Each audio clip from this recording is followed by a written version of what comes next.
اسمحوا لي بداية أن أتوجه بالشكر الجزيل لجمهورية الجزائر الديمقراطية الشعبية على الجهود الكبيرة التي بذلتها خلال فترة رئاستها لأعمال الدورة السابقة،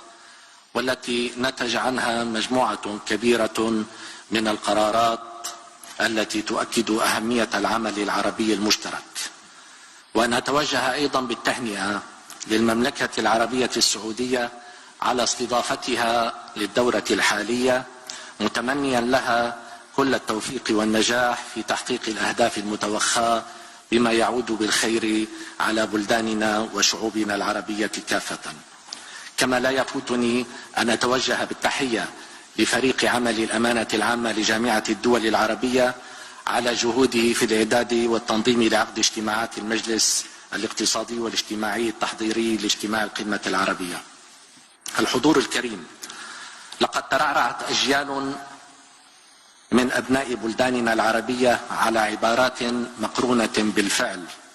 تؤكد بالانتماء العربي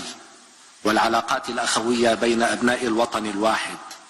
ومن هذه العبارات لم الشمل العربي.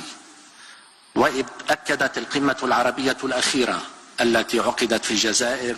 على هذه الحقيقة، فإن العمل الجماعي والجهود التي تم بذلها لاحقا وصولا إلى القمة المرتقبة عكست حقيقة واحدة، بأن الاحتضان هو فعل إنساني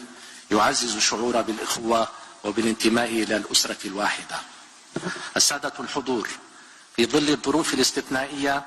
الناتجة عن المتغيرات الإقليمية والدولية، ولا سيما السياسية منها والاقتصادية التي تمر بها جميع الدول ومنها الدول العربية بشكل عام، فقد غدا موضوع تحقيق الأمن الغذائي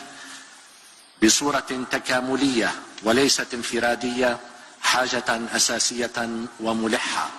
لذا نؤكد على أهمية الطروحات المقدمة من بعض دول